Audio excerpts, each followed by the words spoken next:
Isometric view आज हम बनाना सीख रहे हैं, ठीक है ना। आइसोमेट्रिक व्यू में हमारे पास ये एक छोटा सा डायग्राम है, इसी का हम आइसोमेट्रिक व्यू आज यहाँ पर बनाना सीखेंगे।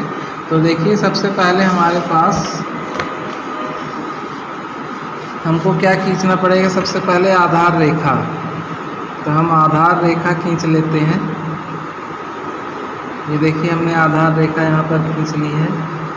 और आधार रेखा खींचने के बाद हमारे पास 30 डिग्री का सेट स्क्वायर अवेलेबल है। इस 30 डिग्री के सेट स्क्वायर का उपयोग करते हुए हम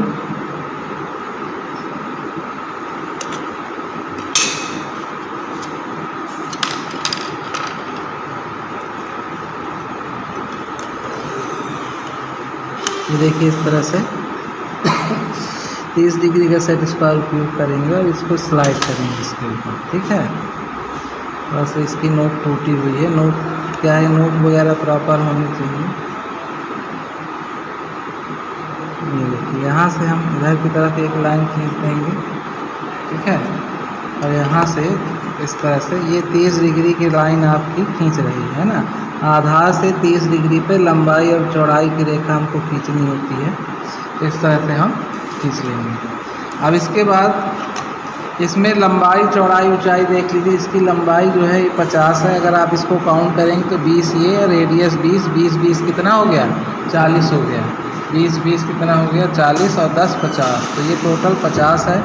चौड़ाई इसकी रेडियस 20 है, तो चौड़ाई कितनी हो जाएगी, 40 हो जाएगी। चौड़ाई कितनी हो जाएगी, 40, ठीक है।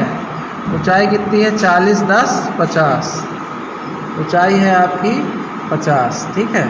तो लंबाई 50, चौड़ाई 40, ऊंचाई 50, ठीक है।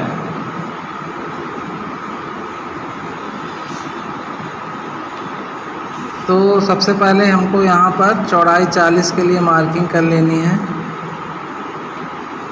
ये हमने यहाँ 40 पे मार्क कर लिया। यहाँ पे हम 50 की मार्किंग कर लें। क्यों करेंगे 50 इधर, क्योंकि ये इस तरफ 50 है और इस तरफ 40, तो इधर 40 मार्किंग करेंगे, इधर 50। अब 40 के सामने 40 की रेखा हमको समानांतर रेखा खींचनी है और 50 के सामने 50 का, तो हम इसके लिए भी 30 डिग्री वाले सेट स्क्वायर का इस्तेमाल करेंगे इस तरह से।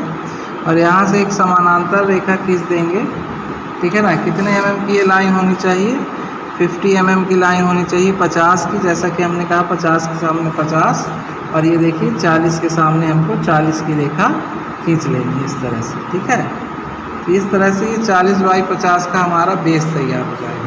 जो हमको हाइट इस पे लेनी है वो लेनी है 50 की, लेकिन उसके पहले हमको ये एलिप्स बना लेना। हमने यहाँ पे एक एलिप्स नुमा आकृति आपके सामने बनाई हुई है, तो हम यहाँ पे एक एलिप्स बना लेंगे।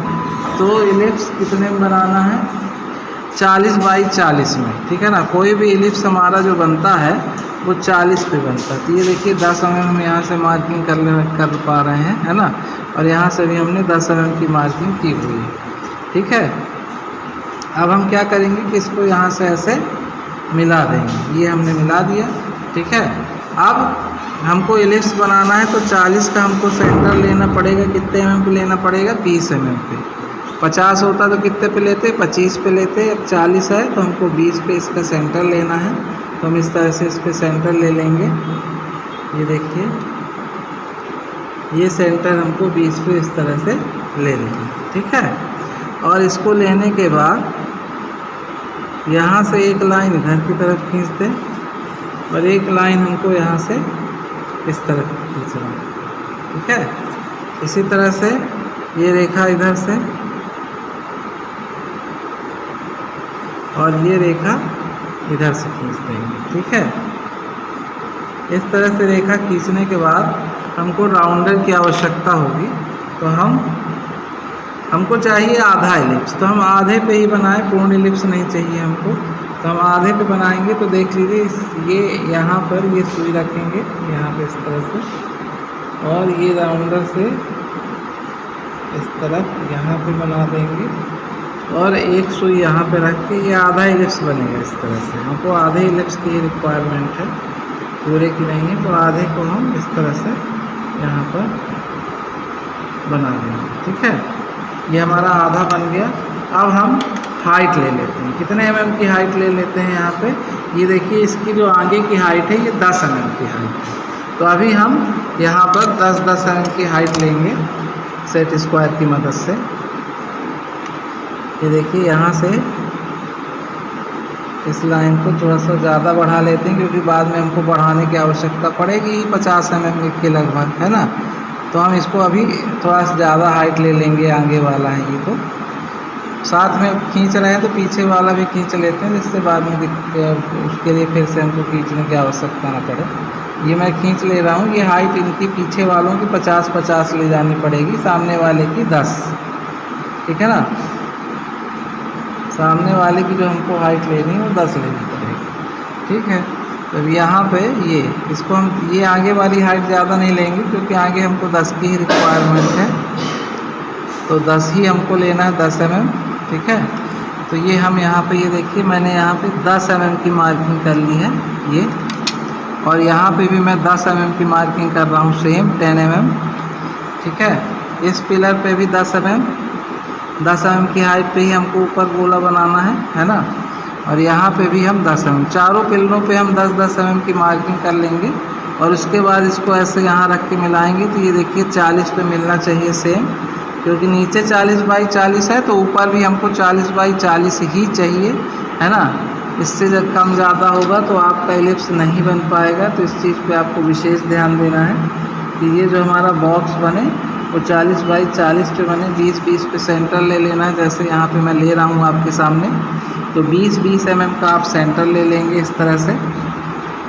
बहुत ही सरलता से आप आइसोमेट्रिक व्यू सीख सकते हैं।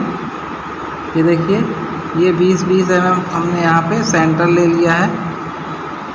ये देखिए ये 20 mm का सेंटर हो गया। अब इसके बाद ये लाइन आप यहाँ से इधर, और ये लाइन आप यहाँ से इधर, ठीक है। जैसे नीचे आपने मिलाया था सेम ऐसे आप 20-20 पे सेंटर लेने के बाद इस तरह से मिला देंगे। ये देखिए ये मिला दिया, ठीक है। अब आप राउंडर का इस्तेमाल करेंगे, और जैसे वहाँ पे आपने नीचे वाले में सुई का इस्तेमाल करते हुए राउंडर और पेंसिल का, है ना, ऐसे ऊपर वाले में भी आपको इस्तेमाल करना है। और ये देखिए ये आपका ऊपर भी इसी तरह से सेम एलिप्स बन रहा है।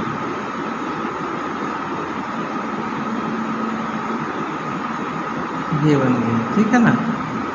तो इस तरह से आपको ये एलिप्स बना देना है, ठीक है।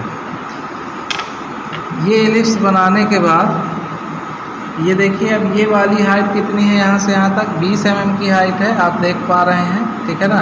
और ये हाइट कितनी है, 40 की। तो हमको यहाँ से इस पे 40 की हाइट पे मार्किंग कर लेनी, क्योंकि हम 10 पहले से ही आ चुके हैं। और यहाँ पे हमको 20 mm की मार्किंग कर लेनी, ठीक है। और 40 की भी कर लेंगे, दोनों मार्किंग करेंगे 20 और 40, ठीक है।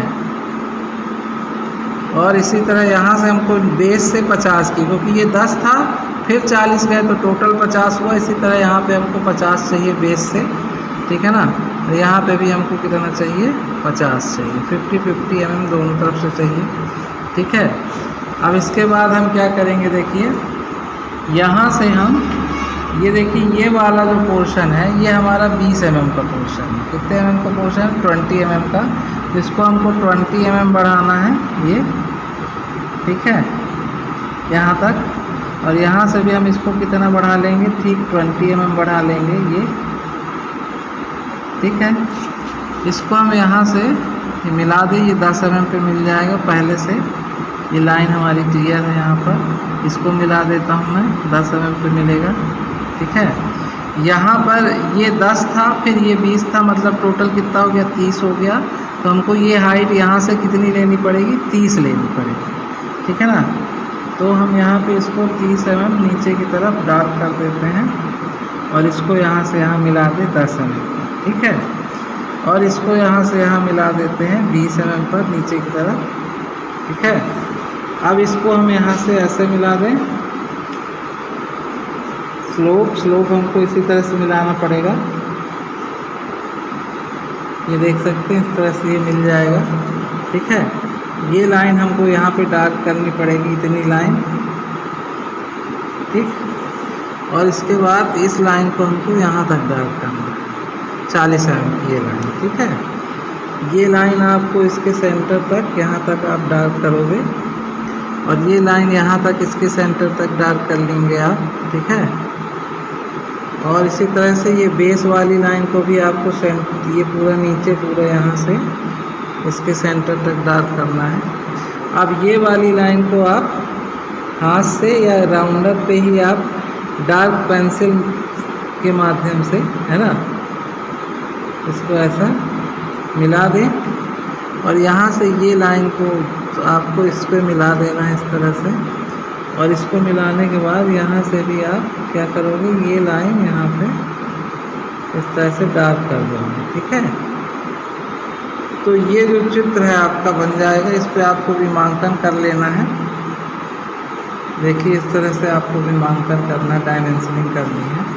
तो डायमेंशनिंग के लिए बिल्कुल उसी के समानांतर लाइन खींचना पड़ेगा आपको, पैरेलल जिसको बोलते हैं। ठीक है ना, एरो हेड जरूर बना लेंगे। ठीक है, यहाँ पर आपको लिख लेना है कितना, 50। ठीक है, यहाँ पर आप लिख लें 40।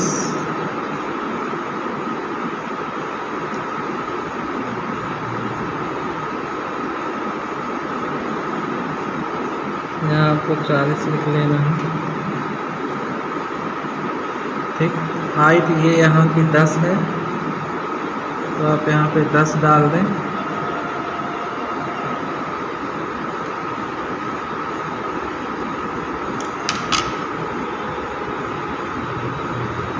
ठीक है, इसके बाद ये हाइट आपकी कितनी है, 30 है, तो आप यहाँ पे 30 डाल सकते हैं, 30।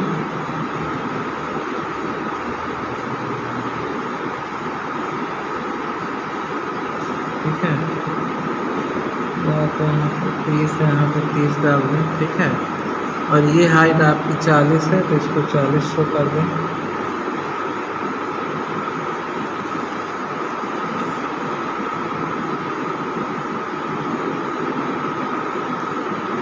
ये आपकी 40। इस तरह से आप इसका विमांकन कर लेंगे। ये आपका आइसोमेट्रिक व्यू है, बनाइए और इसको व्हाट्सएप करिए। धन्यवाद।